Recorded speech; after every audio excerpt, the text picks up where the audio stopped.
Alright everyone, so this is the fully dynamic AI climbing tutorial. None of that navlink BS that you've seen in other tutorials. This is fully dynamic. Wherever the navigation mesh spreads out, the AI will climb over objects they can climb. So first off, this is the base ALSV4 project. Other than I placed a bunch of cubes over here just for demonstration. For the AI to climb over. But of course, they can't climb over it yet because this is the base project. First thing I want to show you is, if you don't know this yet, if you select the nav mesh, you hit P.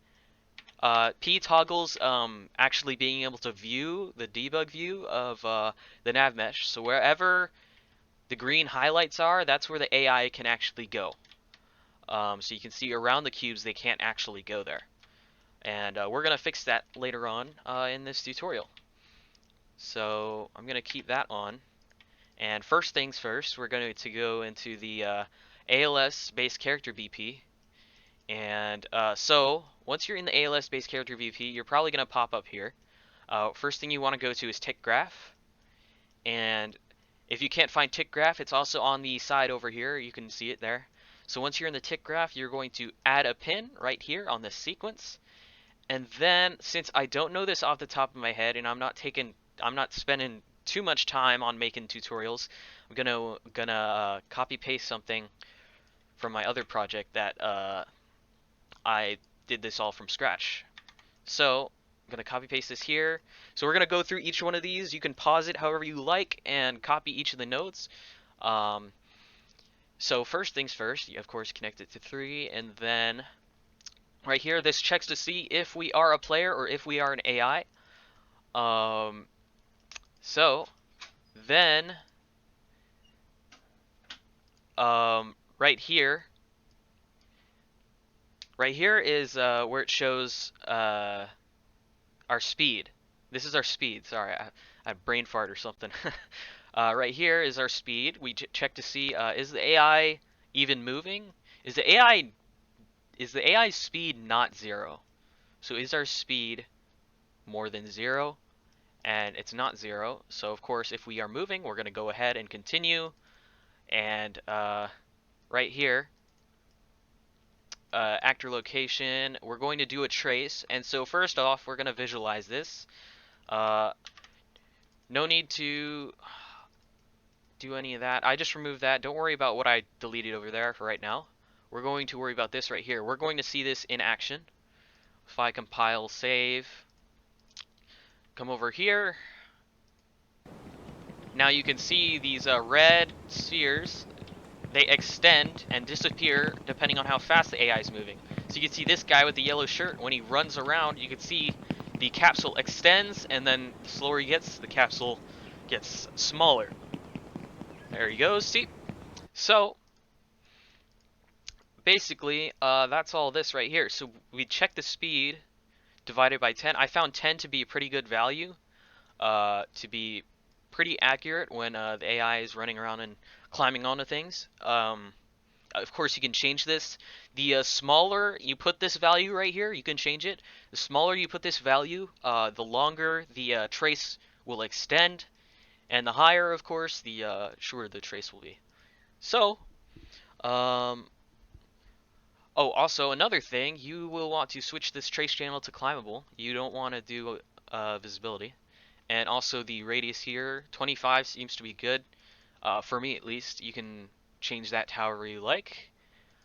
So they have the trace, so now we got to set up the system so that they climb over things. So we're going to head into the player input graph. This is where all the player controls are.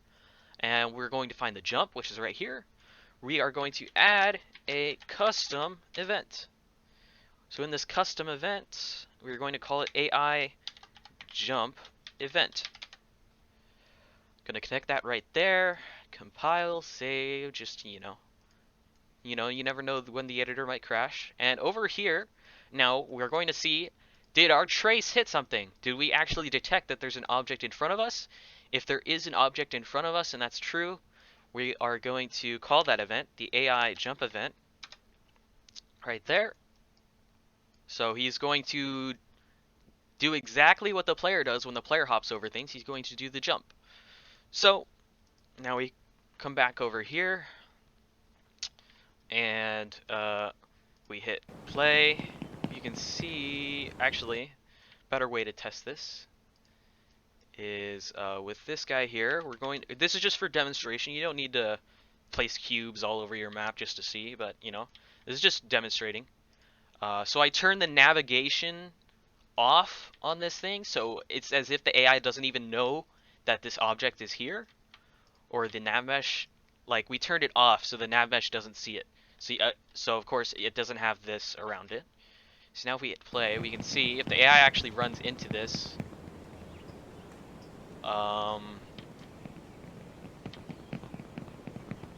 which they aren't, unfortunately. Okay. What I'm gonna do is I'm going to make the nav mesh smaller. There you go. So now we're going to hit play. So now you can see he tries to jump over right there. The trace works, so we know the see right there too. He tried to jump, but of course we haven't set up the AI to actually climb yet. So now over here, to set up the AI to climb, we're going to go back into the jump event over here. We're going to go into mantle check.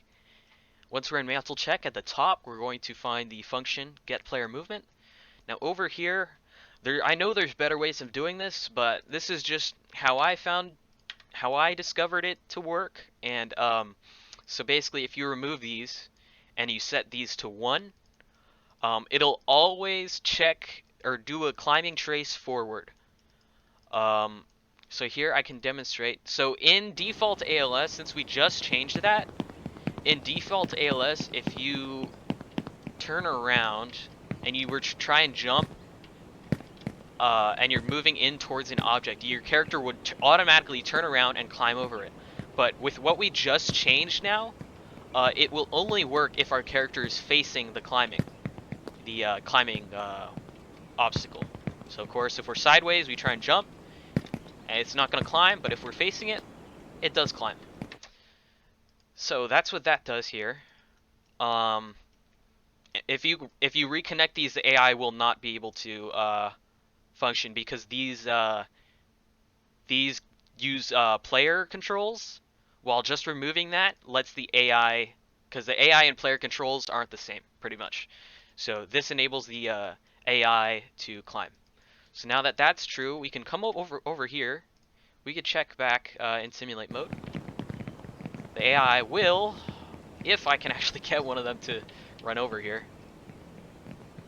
Oh, there you go, right there. Yep. So they climb over it.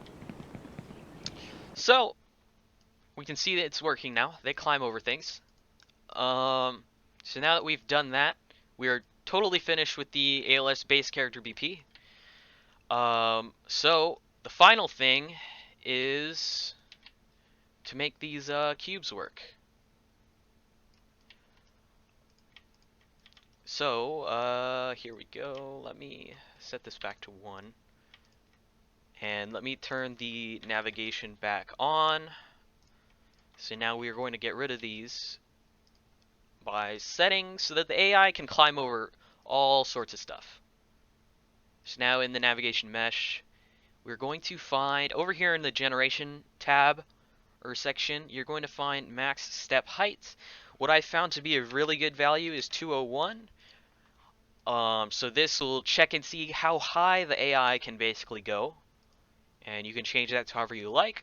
So this, now you can see that the nav mesh actually goes over top of these objects. And if we actually extend the nav mesh over, you can see it actually goes over these objects. So now that we've done that, your AI can navigate over anything. There you go. They can literally go anywhere now. They can climb all over sorts of stuff. So this is fully dynamic. Wherever the AI want to go, they go. None of that nav links. You don't need to place those nav links everywhere. So that's pretty much it. You got a climbing AI. If you want to see more tutorials, let me know. I'm open to. I might do a that procedural death animations thing tutorial because I don't know. Selling it's not really. I've decided that I don't want to sell it. I'll put it out for free as a tutorial probably if I get to that. So yep, you got climbing AI. I will see you guys next time.